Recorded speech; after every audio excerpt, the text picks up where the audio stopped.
Hey there, here we are. This is exercise 3. Exercise 3 is going to cover equalization, EQ, and also compression. And so good stuff, a lot of good stuff in store. So let's go ahead and begin. First thing that you ought to do is go to exercise 3, compression and EQ.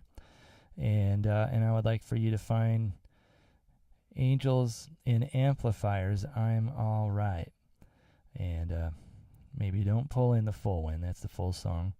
But rather let's pull in this one right here. So of course you'll want to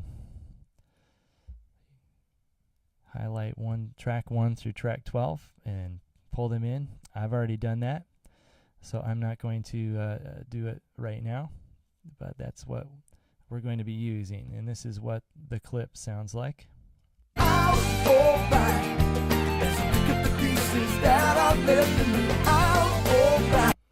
There we go. And let's go ahead and yellow bar that. And you'll also want to highlight this one so that you have your mixer down below. And you can follow the mixer and start to place your plugins in the right place. All right then, let's go ahead and start adding in our plugins first. And I'm going to go to there. All the rest are vocals. And the easiest way to get your EQ, at least your channel parametric EQ, is just to double click on this box. And if you have those highlighted, then they're all going to highlight at the same time. Yeah, that looks good. But I like to do a little different EQ for the vocals. These look like vocals, and so what I'm going to do instead is do the linear phase EQ for the vocals. You know, a lot of the reason why is I think vocals are pretty important, and so linear phase EQ is going to kind of do what it says and eliminate or avoid phasing as you attenuate or add or subtract frequencies. So basically it eliminates possible phasing issues. So it's going to look identical, but it's going to take a bit more CPU, and so you have to be careful how many of these you use. You know, you could end up locking up your system a little easier if you have too many plugins that are using too much computer. And this one is a bit of a computer usage hog. Okay, so I've got all of those EQs, and just starting off, I'm going to recommend that you do start off and go ahead and don't be afraid to use the presets. And right now I have a kick drum, and so maybe what I'll do is just choose a low end kick drum and have a listen to it. And I think it's this kick right here. Yeah, it's a little bit of bleed. That'll work.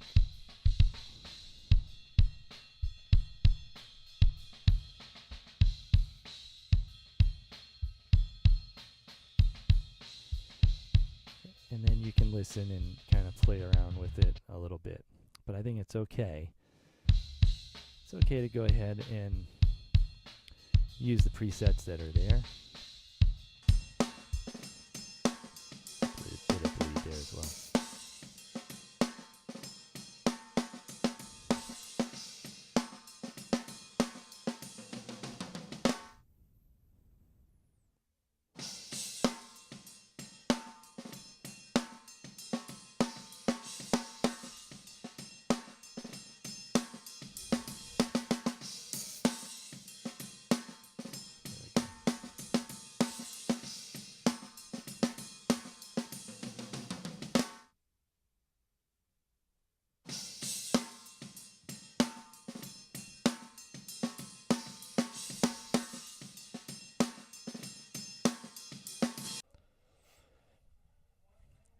All right, so once you have all of your EQs set, you can see that you can see the picture of, you know, small thumbnail of what the EQ actually looks like. And I think one of the important features for you to understand in order to really clean up your audio is the high pass filter and low pass filter. Well, especially the high pass filter. I can see one right here. Let's take a closer look at that channel EQ. This right here is called a high pass filter, and the idea is, you know, this high pass filter starts at about 100 hertz, and it allows the high to pass. So anything above that is going to go ahead and pass through, and then you cut all this low end. So another name for this is low cut filter, which I guess makes a little bit more sense in a way. But high pass filter. And on the other side, I have a low pass filter. And so all this high end from 10,000 hertz on up to 20,000 hertz is a gentle slope, and it is also being cut at the high end. And I think particularly the high pass filter can help keep your mixes from getting muddy, or they can really clean up your mixes a lot if you apply some proper high pass filters. A lot of that low end on each of these tracks can build up until, you know, you have something that sounds really muddy and the clarity is lost.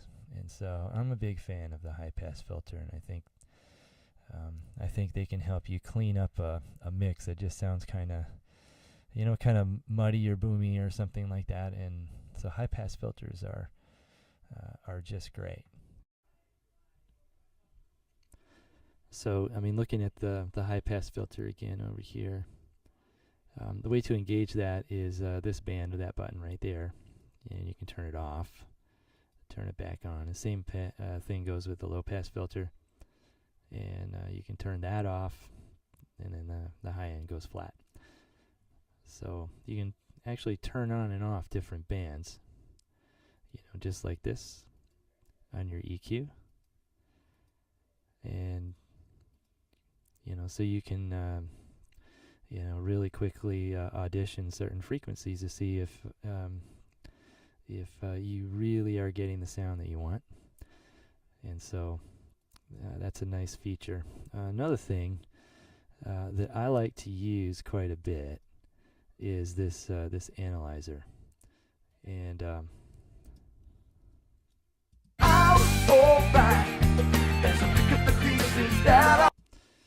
okay, let's find something that's actually playing.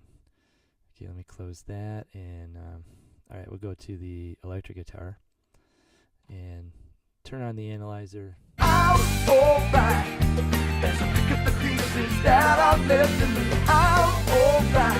So the analyzer is nice because, you know, it shows you which frequencies are getting the most response, and then it gives you an idea, you know, maybe of how you want to attenuate, or maybe, you know, amplify, increase the gain on certain frequencies of your EQ.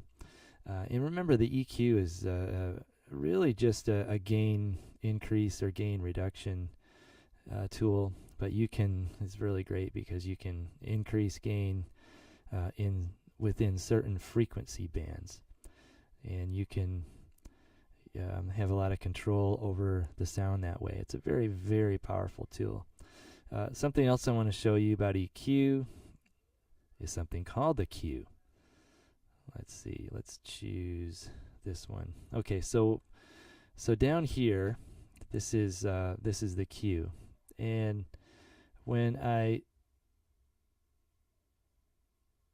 got the wrong one chosen here, but let me go to a different one. When this Q number gets lower, then the width of my band gets wider. And as the number goes bigger, then my width gets thinner. Let me see if I can find a better one to show you. This one's the one. Okay, so that big yellow one, if I want to make that thinner, then this number gets bigger. And if I want to make it wider, then that number gets smaller all the way to that. So you can really pinpoint, you know, certain certain frequencies using that tool. And so the Q is really important as well, and as well as being able to turn on and off different bands and things like that. And so, yeah, that's a very important feature. And then this analyzer.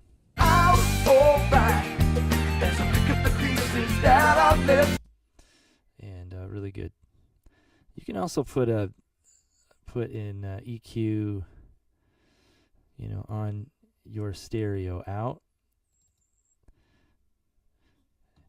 Put an analyzer on it, and then at that point you can see the analyzer for the entire mix. When you turn it on, it'll show you just exactly what your frequencies are doing.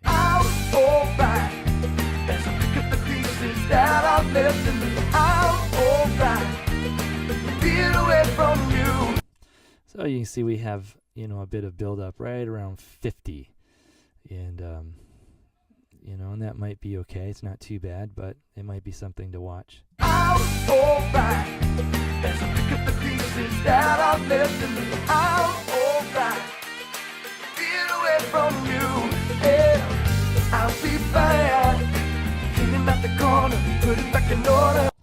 Something about the low end. The human ears don't hear a whole lot in the really, really low end. So a lot of times a high-pass filter below 50, below 30 makes sense, because those are regions that can build up, and they definitely cause waves, because our acoustics are waves, and they might be building up, but you can't actually hear them. And so sometimes to clean up your mix, to make it really sound with better clarity, high-pass filters are a nice way to go. So now the second plugin in my plugin chain is going to be the compressor. And compressor is a very, very powerful tool. And it's really an important tool. I mean, one of the main reasons for compressors, I guess to begin with, is to control the volume. And like you get certain audio takes that are really soft and really loud, and then it becomes difficult to mix it, because the really soft you can't hear, the really loud might be too loud. So the idea of compressors is to control that volume by making the loud softer and by making the softer louder. So I guess you're reducing dynamic range a bit. I know it sounds like you're getting less musical, but I don't think that's really true. It just gives you a chance. It's more about clarity and more about hearing all of the sounds. But another thing we find out is that there are different kinds of compressors, and the compressors have different types of character. And so maybe I'll demonstrate some of the different compressors right now. The default is this one. When you go to your plugin, choose compressor. Maybe I should show you where that is. You go to dynamics, compressor, bingo, and that will then pop up the default, which is this platinum compressor. But there are different types of compressors, and there's the VCA, Studio FET, Classic VCA, Vintage VCA, Vintage FET, and finally the Vintage Opto. And so what are these different types of compressors? Well, first of all, the Vintage Opto is one of the choices, and you might have heard of the compressor called the LA2A.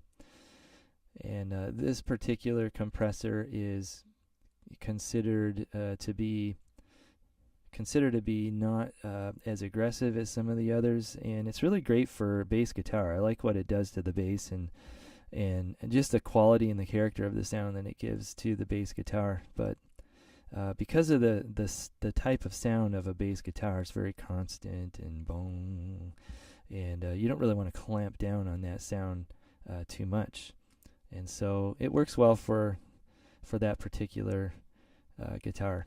I've got this one on my vocal right now, so as I clamp down on it a little bit, and it's at negative 12 dB, so it's automatically receiving a little bit of gain, and you can hear what it sounds like. And I've got the threshold way down, and you can hear the character of my voice changing as I go.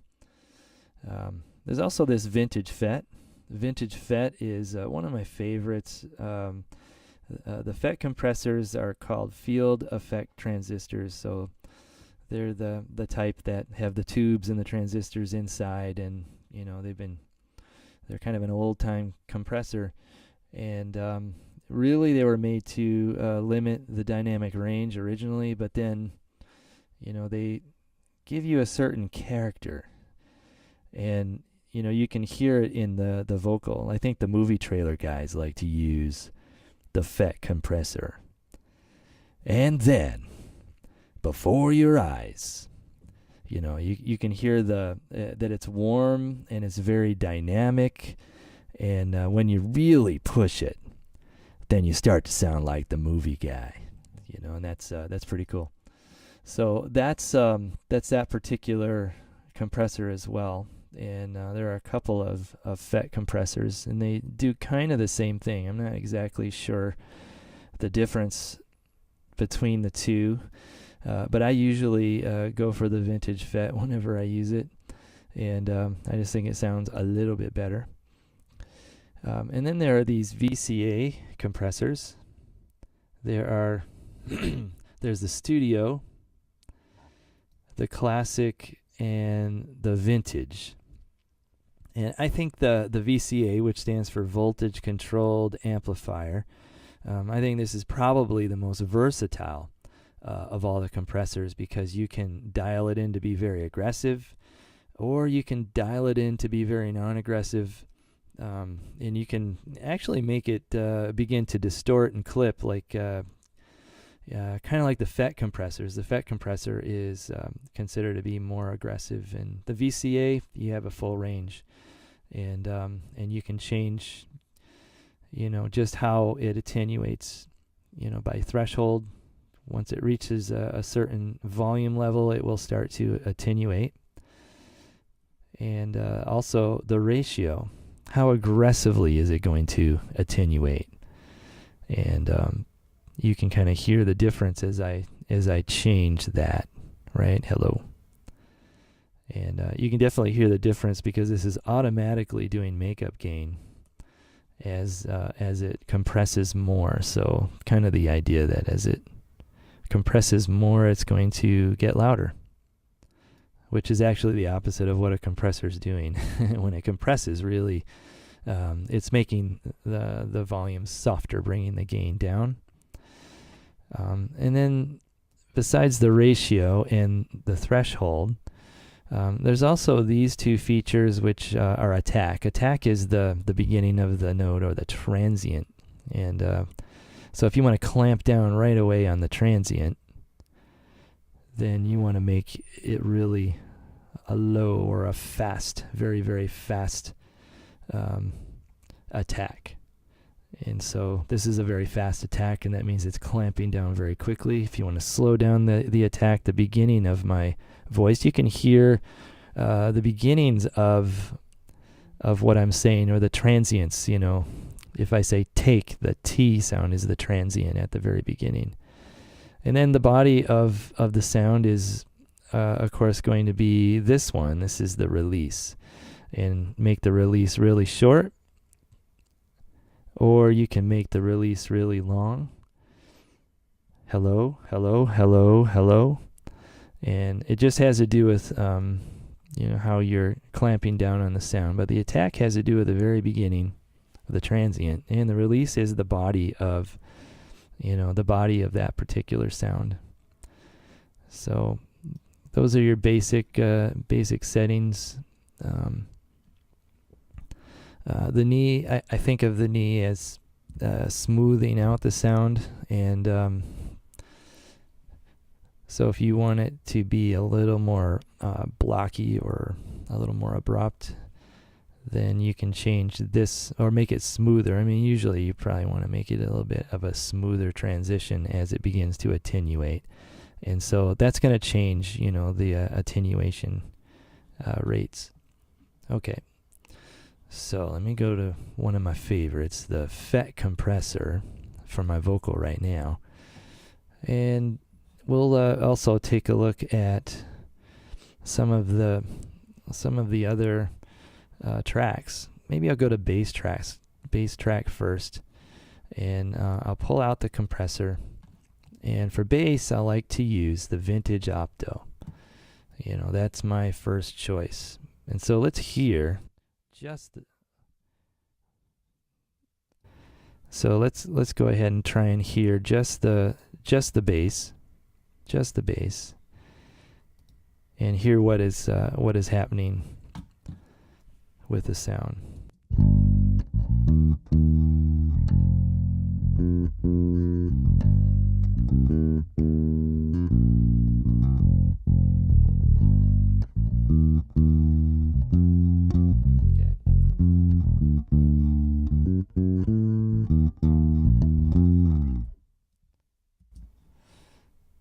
Okay, so you have to actually turn on the compressor for it to compress, right? So we'll go back.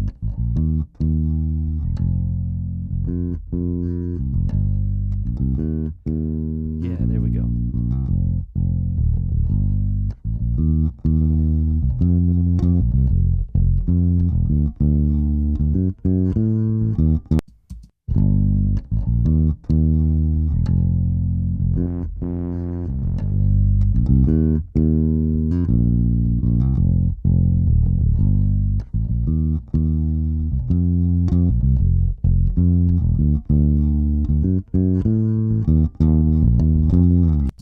So one of the rule of thumbs that I use is when I first start compressing, you know, I usually want to be in this range, somewhere around 3, you know, maybe 5 dB of compression.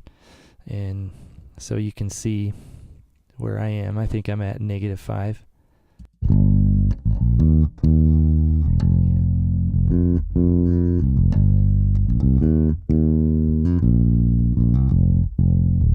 And then you want to play around with the attack and the release and the ratio.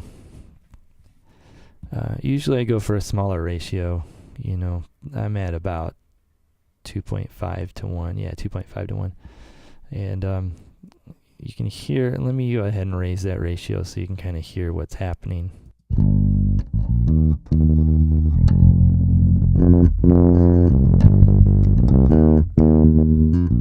Okay, so that's what clipping sounds like, and that's the kind of distortion that you don't want. The kind of distortion that you want would be maybe the warmer distortion that maybe you call more of a saturation. And you know, when I raise that ratio too much, it just starts to compress too aggressively, and it sounds bad. Yeah, hopefully you can definitely hear that. And so that's your compressor. And for bass, yeah, I like to use the Opto. Now let's go to vocals.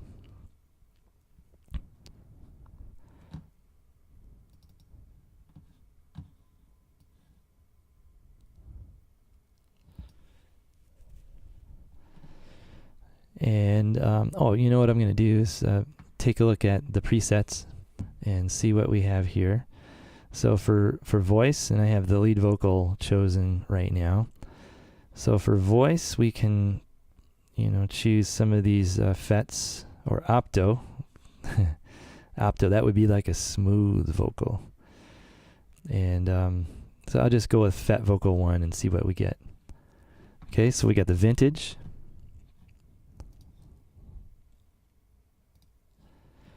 And I'm going to now, I start with the preset, and I'm going to play around with the vocal. It's going up to 0 dB, so it's going to possibly get really loud. I might change that. I might even turn off the auto gain. Sometimes I find that to be a little bit annoying. But let's go ahead and listen to the vocal. I'm alright as I pick up the pieces that are left of me. I'm alright, be away from you, and I'll be fine. Cleaning up the corner, putting back in order. But no, I will always have this too, a little piece of you. And for the vocal, you can see that the preset put the attack kind of in the middle, a little toward the faster end, and then the release kind of in the middle, but a little toward the slower end on the release. A lot of times for a starting point for something like vocal, you know, I might start in the middle. And I'm alright as I pick up the pieces that are left of me. And you can hear how the transients are being kind of cut off, and it's too much compression when you make the attack too fast. I'm alright as I pick up the pieces that are left of me. I'm alright, be away from you, and I'll be fine. Cleaning up the corner, putting back in order. But no, I will always have this too, a little piece of you. There you go. And so, you know, that FET compressor is really nice. You know what I'm going to do is go to the snare drum now. And maybe we'll just take a listen to the snare drum compressor. And I think I'm going to go to a VCA for this one and just hear what I can do to the snare drum. But let's also see what we have. Yeah, VCA snare. Whoa. VCA can be a very aggressive compressor. And so let's hear what the drum sounds like. This is snare drum.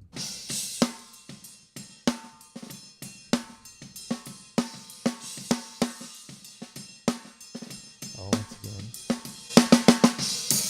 There we go.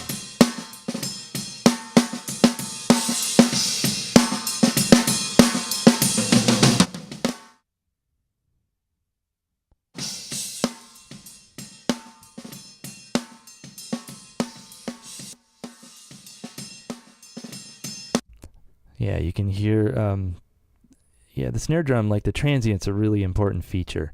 So if I make this really, really fast, like you lose the front end of the snare sound.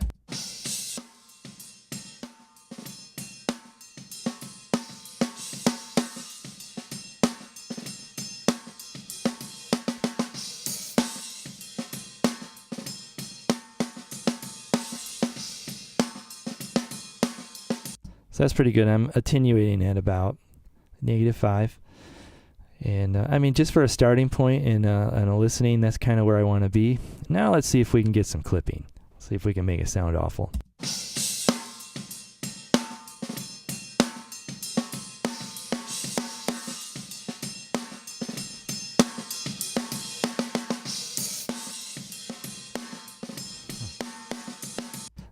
Yeah, that starts to sound pretty bad. Let's try to take it back.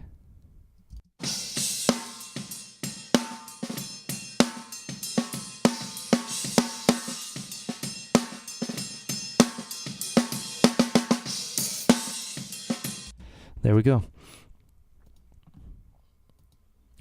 Okay, so those are your compressors, and you can hear all the different ways that you can control the sound. It's partially about controlling the volume, and I think it's also a lot about just the character. And so you've seen a few examples of what kind of compressors that I might use for some of the different instruments, and I'm sure you'll have lots of questions.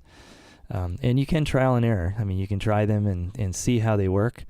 I know a lot of people really like the Opto for vocals, and you know, I tend to not like that as much. I like the FET compressor, and so I'll reach for that one first. But maybe for a real nice smooth vocal, I might go with an Opto, and because that's going to be a bit less aggressive and I guess a smoother sounding compressor. So let's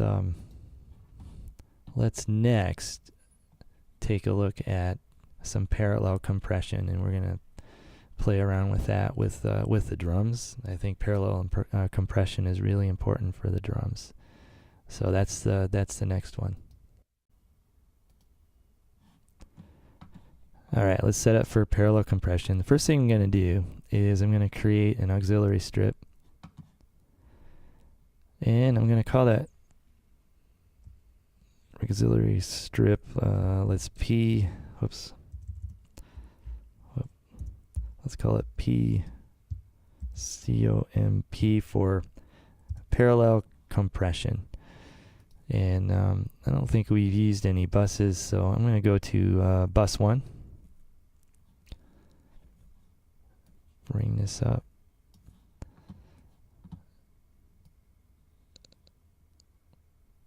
And then I'm going to choose those 4 tracks, which are all drum tracks. And I'm going to go to the sends. You can see the sends right here. And I'm going to send all of the drums to that bus 1 parallel compression. And I'll also need a compressor. So I'm going to just grab a compressor right now, stereo compressor. That's not what I want. I want to change that stereo into mono. And then let me change this to mono there. Okay. So now basically all of my drums are ready to be routed into a compressor. But let me choose a vintage FET, and I'm going to compress the EBGBs out of it, and I'm going to raise this up a whole bunch, and I'm going to make this, yeah. So I'm going to put that away for just a moment, and then go back over here to the sends, and I'm just going to begin sending some of that sound to this compressor.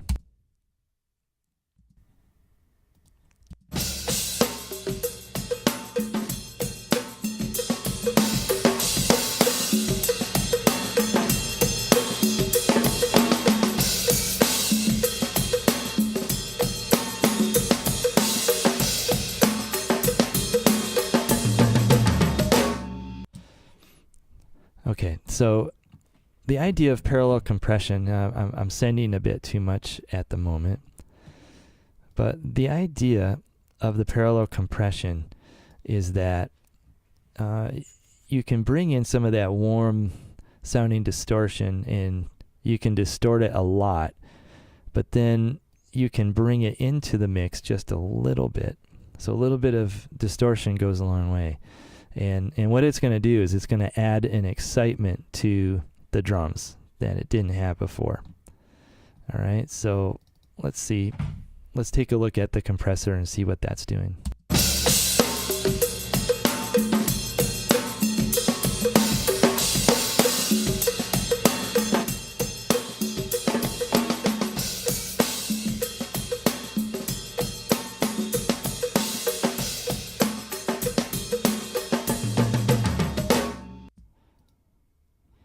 So if I turn off all the sends,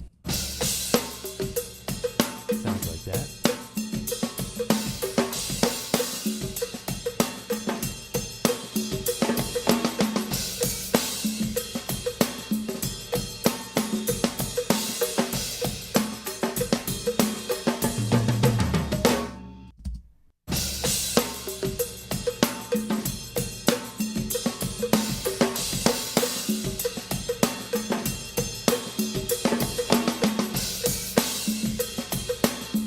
So I'm kind of exaggerating a little bit so that you can kind of hear the difference between with the parallel compression and without. I don't know if it's that obvious, but it is to me.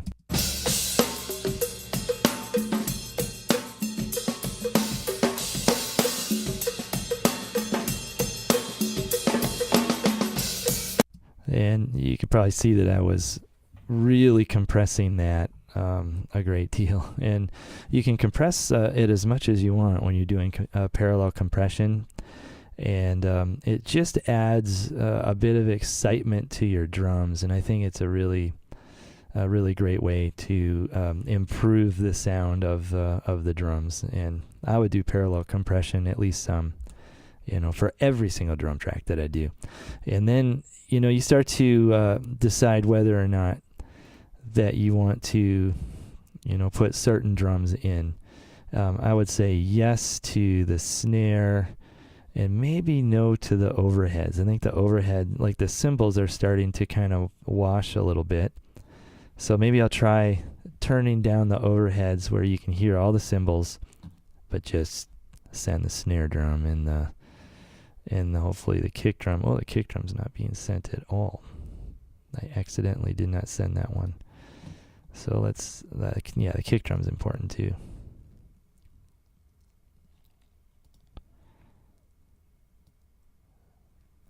Okay.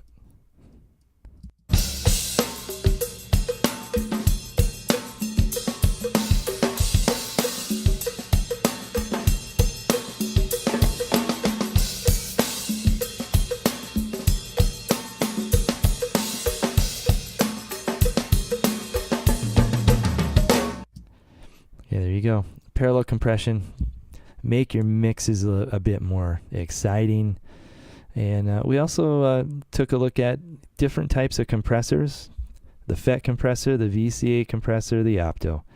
And then we took a look at EQ, parametric EQ, linear phase EQ, and some of the presets. And I mean, this is just introductory, but we're beginning to learn about some of the features, some of the important features of processing the sounds.